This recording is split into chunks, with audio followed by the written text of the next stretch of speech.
نحمده ونصلي على رسوله الكريم اما بعد فاعوذ بالله من الشیطان الرجیم بسم اللہ الرحمن الرحیم. 30 بھی پڑھتے ہیں کہ نبی صلی اللہ علیہ وسلم نے فرمایا جو شخص 10 بار قل هو اللہ احد پڑھتا ہے اس کے لیے جنت میں ایک محل بن جاتا ہے. عمر رضی اللہ عنہ کہنے لگے کہ اے اللہ کے رسول صلی اللہ علیہ وسلم اس طرح تو ہم بہت سارے محل اپنے لیے تیار کر لیں گے، یعنی بہت دفعہ ایسا ہی عمل کریں گے. آپ نے فرمایا اللہ کے پاس اس سے بہت زیادہ ہے، بہت اچھا ہے، یعنی تمہارے گمان سے کہیں زیادہ ہے اس کے پاس.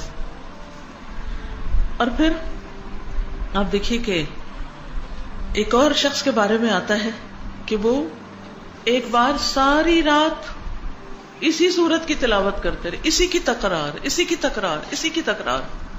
قل هو اللہ احد اللہ الصمد لم یلد ولم یولد ولم یکن لہ کفوا احد.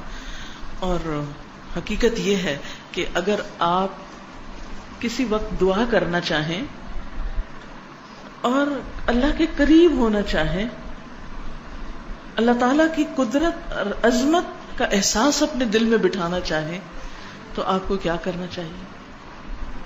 بغیر گنے کئی بار قل هو اللہ احد. اگر آپ کو ریاکاری کا ڈر ہے، شرک کا اندیشہ ہے، شرک سے ڈرتے ہیں، اپنے اندر اخلاص پیدا کرنا چاہتے ہیں تو اسی صورت کو پڑھیں، بار بار پڑھیں اور پھر اس کی تاثیر آپ دیکھیں. یہ کرنے سے پتہ چلتا ہے.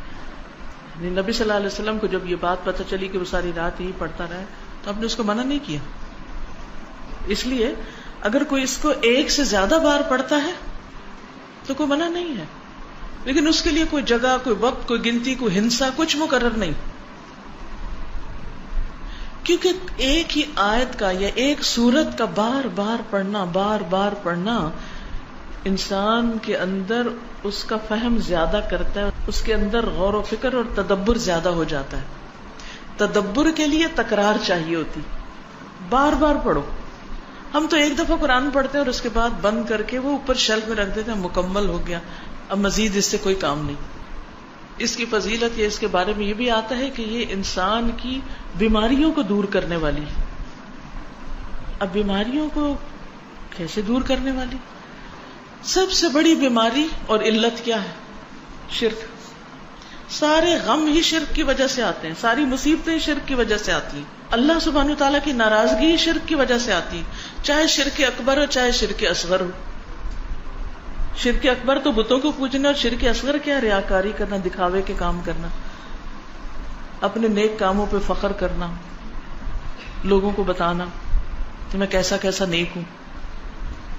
تو اس کا علاج کیا ہے کہ انسان قل هو اللہ احد پڑھے.